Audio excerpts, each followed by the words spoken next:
Welcome to Bardo. You're listening to The 100 Podcast, the show about CW sci-fi series, The 100. I'm Daniel Prime. Hallowed be his name, and I'm Olga, the One Crew Warrior.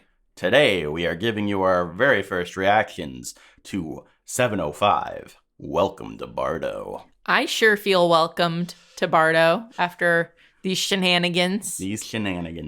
All right, so a quick little note here. Obviously, this is a video without video. Sorry about that. Olga just wasn't feeling her best, so we decided to just do it as an audio. Because I love her. Thank you. You know, only I have to see her, so. Thanks. So much. Where are those nifty wrist blades when you need them? So, yeah, this is a very interesting episode to talk about, especially as a first reaction. Because, you know, if you're new to these videos, what we do is we just watch the episode for the first time. It's on show night. We say, blah, this is what we thought, blah. And then we, on Mondays, release a full-length audio podcast that we rewatch the episode, we do research, all that stuff, and we, like, try to actually figure shit out more detailed. This episode is incredibly complicated. So we basically didn't do that that we, as we watched, something we almost never do, we like stopped at every commercial break and like talked about it with each other. Every 5 minutes. Every Bardo scene, we would like stop and be like, wait a second, new information. What does this mean? So in some ways, I think we ruined our own enjoyment of this episode. Yeah, I think that if we had just sort of let it hit us and just accepted what they were telling us as truth, then I think we would have enjoyed it more. I feel like I am looking forward to rewatching it and being able to let it sink in a little bit better. Yeah. Because, there was so much going on with the timeline stuff that was, you know... Confounding because I just don't think that it makes sense. And that, yes, I think they've done a pretty good job of making, like, the timeline between Penance and Bardo make sense. Yes. But the timeline between Penance and Sanctum or Bardo and Sanctum almost never makes sense to me. And it gets very confusing. And again, in the longer podcast, we'll have very specific examples. I feel like I'm going to want to sit there and literally write stuff. Yeah, we're going to need a notebook. Yeah. And the thing is, look, I understand you could say this is nitpicking. You can say that, like, we're overthinking it, whatever. When they get into the minutia of showing you how many days have gone by and having these giant text on screen, they're getting into the minutia. Yeah. If they're trying to say, like, this is the present and then also this is the present and this was this many days ago, I'm like, that's not... You're making this facts and you're putting rules to your past, like, approximations. Yeah. And the fact that we only really have, like, kind of half of the rules on the table spelled out is very frustrating to me. It has weird things where I'm like, so they took Bellamy in the premiere, they brought him into the anomaly, and somehow I can't get into the weeds. You can't. We're not. That's not what this is for. Yeah. This is for what we thought of the episode itself, what we saw on the screen. So with our critique of being concerned about how things play out in terms of, like, chronological order, we have to just put those. Well, here's the problem with that, though, is that I would say that this episode is completely about, like, housekeeping and, like, plot progression. Yes. Right? So, like, it's almost like the plot holes or the filling in the blanks. Yeah, the plot holes and the confusion is the episode. So it's hard for me to divorce the plot holes from that because the whole episode is about, like, is about filling in the blanks. It's what was going on in Bardo while we were seeing everything else. Yeah. That's what this was. Plus some Sanctum plus shit. some Sanctum stuff. Yeah. That was a lot less bloody than I actually thought it would be. Yeah. So let's talk about the Sanctum stuff. Let's just get it out of the way. Yeah, I mean, Amori and Murphy have had some great lines together this season. God. With the dress comment. I know. I'm like, this is like, he's still oily, baby. Yeah, very much enjoyed that. I enjoy how much Indra is getting a spotlight. Was so great this episode. Yeah. Absolutely. I need to rewatch to fully know if I, like, agree with her like tactics. Yeah, like reasoning by the end of the episode. Like once she knows it's Shade Hedda, like I did want it to be faster, bigger stakes of either he kills her or she kills him. Well, I think the mistake was for her to show her hand so quickly. Yeah, why did she tell him that she knew as opposed to just telling other people? I know. Yeah. That's so concerning because it makes her, like, again, she's smart, but then she does something that I'm like, this feels like a dumb tactical move. I mean, I love that she has them take the drive out. Like, that was smart. Yeah. But has she told anybody that he's Shade Hedda? We don't really know. Like, maybe. But we don't know. Like, did she just tell the cogs, like, oh, you need to destroy the... Well, she might have said, hey, we can't kill him, but you can make sure that he's not a prime anymore. Like, that he can never come back. But that's the thing. I'm like, you need to tell people about Shade Hedda, like, now. Yeah. And I was a little surprised that he didn't just immediately have her killed. Because I feel like he could have gotten away with that. He totally could have. Yeah. Again, they're like, with what army, lady? That said, I really enjoy watching J.R. Bourne in this role. Yeah. And it's, him sort of bursting in and protecting Murphy, as weird as that is, was a fun scene to watch. Yeah. Well, again, it's this thing of like, oh, good. He's just chewing scenery. Like, the way he has a very pleasant voice and holds himself in that very like regal way. And as he's like snarling at people and yelling at them, because it's not like I'm agreeing with these adjusters or the faithful or whatever they call them. So it's kind of fun to see him. Yeah, they were gonna set children on fire. Yeah. Fuck you people, which is the thing that set Murphy. Yeah, I really did enjoy that. I love it. He's so good with kids. Yeah. Hint, hint, Murphy and Amore. He'd be a great dad. Inbred children. Anyway, so basically, what makes them because they're brother and sister. That's funny. It was a joke. Yes. Okay. I was confused. Good one. Thank you. Yeah. So once you set up the faithful, even the ones who like don't want to give up their children but would. Yeah. Once you put Trey in that light, you're like, fucking Shade Hedda, like slap that motherfucker. Like tear his eyes out. Go for it. And it's like, oh yeah, and you're also evil, but also punish the bad guys. Yeah. A lot of this episode was about Levitt, I believe his name was, which was the controller or conductor. There you go. The conductor of Octavia. We have adjusters, conductors, and everything in between. Movers and shakers. So, yeah, I mean, I think that he was fun. The other thing, I mean, so this season is so weird and that, like, I enjoyed him, but I'm also, it keeps going back to be like, why is the final season about all these random characters that we've never seen before? I know. Like, it feels very strange. I did say to you, so when they showed Levitt being like, as he's watching Octavia's memories and he watches as she like kills Pike. Yeah. And he goes, yes! Yeah. Like he's cheering for her. I was like, oh, and he says he's been with Octavia watching her mind, in MCAP for 3 days. I was like, oh my God, Levitt binge watched The 100 in 3 days. He's one of us.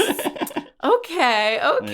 Yeah, him being like an Octavia stan was pretty great. It was great. I really did enjoy that. Me too. Yeah. It's just interesting because the episode was so much about Octavia. Yeah. But we didn't really, I don't feel like we got a lot of Octavia necessarily. It was more kind of just showing us what she went through. Yeah. It did show her strength and her resiliency and her ability to protect Hope and her ability to connect with Levitt. Yeah. And they did have a little bit of him like, they had him like sort of preach to her about how she's really a good person and stuff like that.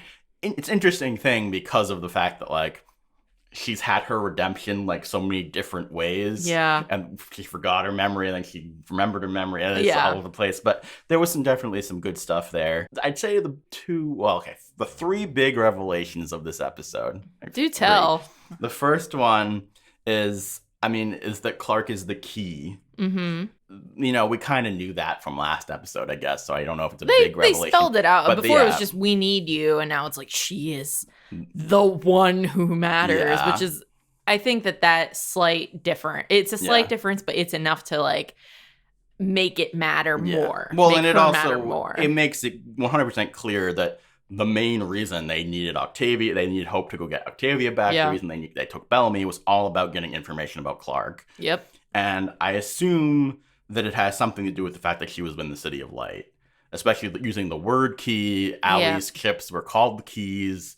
It's something connected. It can't just be about Nightblood because there are multiple Nightbloods. Yes. So it's something about her, maybe the neural mesh or something. I don't know. We don't know that enough yet. Yeah, but it'll be interesting. Something special about that girl. The second big revelation, which I'm happy about, is that Anders is not the Shepherd. Yay! Yeah, so that's cool. So Shepherd, probably Cadigan. Probably, almost definitely. Probably. And tied into that, they like officially say that like they took a stone from Earth. Yep. Which also says they used the stone to travel to Bardo. Yeah. Yep. Which also is like, okay, clearly the Earth is still in play, which a lot of people thought about, but now it's more confirmation. Again, we were like, oh, the planet that's offline that they showed, that seems to be Earth. And it's like, it's Earth. Okay, great. Fantastic. It is established. Yeah. I mean, they're saying it's inactive, so you could argue, well, then it isn't in play. But like, even the fact that there was ever a stone there, you know, it's a big deal. Yeah, and that they cleared up Aegis 3, that Aegis had gotten there. That's why we have all this technology and everything. But they died. Yep. I mean, I wouldn't be shocked if that was sort of a rewritten narrative. Wait, I thought the technology was from the native Bardoans. Those are Aegis 3. Oh, that's how I read it. I missed it. So that because Gabriel goes, oh, so they're not from Aegis 3.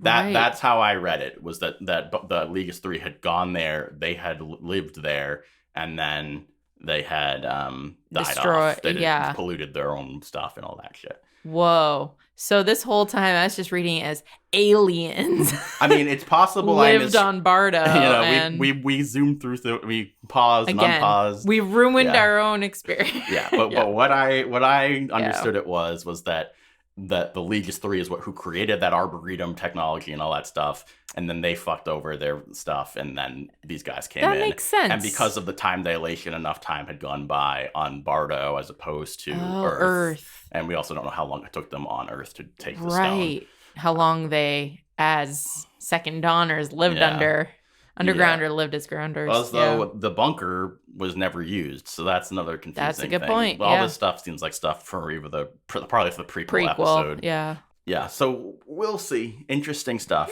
Third big revelation, Bellamy. Finally seeing some Bellamy. Oh, we saw Bellamy, all right. And then he go boom. He go Dan. Yeah. Dan. So Bellamy's not dead. No. He's not dead. No. That's not. We're on the same page, you and I. No. Bellamy is not fucking dead. No, I don't think anybody thinks he's dead unless they're really, really just... Echo seems to think he's dead. Octavia seems to think he's dead. Echo saw a different cut of the video, I think. I don't know. You don't flip out the way she flipped out, and don't assume someone's vaporized. That's the thing. So we have to rewatch it. Yes. It did not look at all to me like he was dead. The bridge is open. Yeah. And then it wasn't. And then it wasn't. And yes, someone went kabooey, but like if it propelled our group, including Anders, backwards, why couldn't it have done the same for the conductor and Bellamy? Yeah. And blasted them into the bridge. Yeah. Like, why are not these things equal? One of the questions is then, but wouldn't he be back on Sanctum by now? I never trusted the person that Anders actually put in the code for Sanctum. Because why would you trust him? Yeah, Bellamy is going to end up having been on some other planet. Of course. Now, what timeline is on that planet, and how long will it take to get there? To actually see him again. Yeah. The other thing that didn't make any sense to me is why the guy with the bomb even did it. Because, with Anders standing so close. Yeah, with Anders so close, and with his some of his, the controller guy was also, conductor was really close. I don't really understand why he would do that. Well, they don't value the individual. It's all about the collective. Yeah, but it didn't even seem like Anders was necessarily that against letting Bellamy go. Or maybe it's like, no, we don't, negotiate with terrorists kind of deal. Anders was, and he's your boss. I don't know. It seemed kind of strange. I agree. I thought that was so weird. That was such a weird scene. It was such a weird note to end on, because I'm not convinced that he's dead. Because why would he be? Why would you do that? That's the stupidest way do that. Yeah.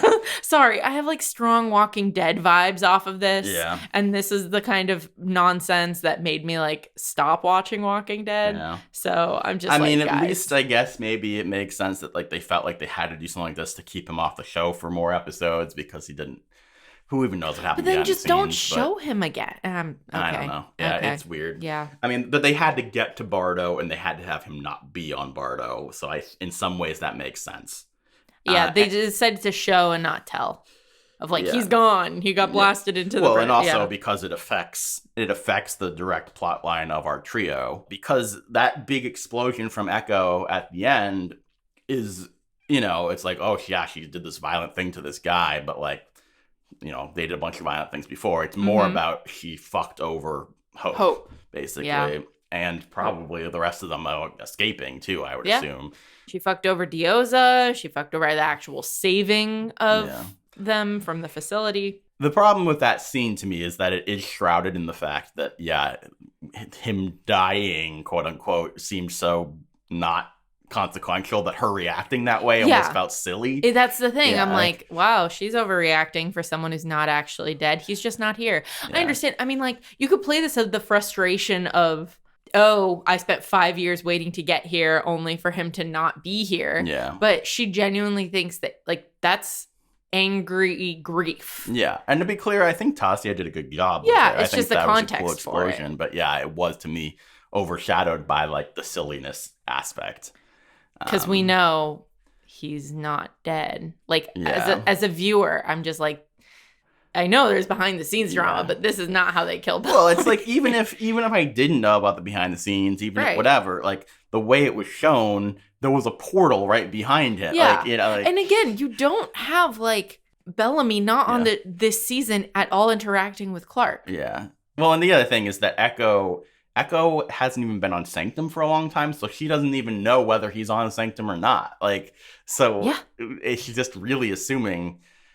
They really think he's vaporized. Yeah, and again, the disciple who pulled the grenade, he was on the ground. He's gone. So I can understand maybe him vaporizing. Okay. And maybe that's the idea of like, if there's just like people missing from that spot, they all vaporize. They know something about the grenades that we don't. Maybe if we look back at them, I don't know. But the thing is, it's just like, it's open behind. Like we as viewers are like, it's right behind you and it explodes outwards. Yeah. Everyone went going backwards, including them. Like, it just is. And then there's the other option that they implanted a fake memory in her, which I wouldn't be shocked by. I don't think that's what it is, but... How do we know they have that tech? Because they have a memory laser. I mean, like, I would not be shocked. My point is, I would not be shocked at all if they were able to implant a memory that's not real, nor to control her, But then wouldn't they have done that to, like, program her to want to do stuff for them? I mean, they kind of did, right? He, like, created a scenario where she was in a desert reaching out to someone to get her, like... I guess you're right. It's a little... Obviously, it's a little sci-fi It is. More than a little. Yeah. But yeah, I mean, there's a lot of mythology stuff here. There's... What did you think of the visuals? Of what particularly? Bardo. That's cool. Yeah. Yeah, I like it. I like the interface took some getting used to for me. But I kind of like the tunnels and the hallways. The Arboretum's awesome. Yeah, that's really cool. Yeah. I don't particularly love Anders yet. I've enjoyed that actor in other things, but right now he feels very stiff, and I guess want him to be Cadigan. He just feels like generic, charismatic leader, politician man. Yeah, he just seems like worse Russell. Yeah. Yeah, that's a good way of putting it. Less charismatic, piercing blue eyes, Russell. Russell also has piercing eyes. They also have a little bit of trouble, and I don't totally blame them for this just because of budget and things like that, but I feel like they have a little bit of trouble with scale, where certain shots, I'm like, oh, they have a ton of them, and other shots, I'm like, it looks like there's 15 people here. Like, that's a concern. Yeah. I have to say, I was a little bit confused if they're saying everyone on Bardo is raised to be a warrior, and like no one puts up a fight against any of our group. Like, as I said earlier, stormtrooper syndrome. Yeah, I understand. Again, you only have so many stunt doubles available. Overall, I think this was a good episode. And yes, it had some confusing things to it. Yeah. And some things that I don't think necessarily are like presented exactly the way they wanted us to take them. Yeah. But nonetheless, I think I'll enjoy it more on rewatch. I am excited to rewatch it because I'm sure we missed stuff and and certain things I'm sure we thought were plot holes maybe actually make sense or someone has an explanation. Yeah, I wish I could give examples of the plot holes, but what it really just boils down to is the fact that I don't think things make sense within the Sanctum timeline. Yeah, just like how much time has passed on Sanctum relative to how much time we, quote, know took place in Bardo. On Bardo. Yeah. Yeah.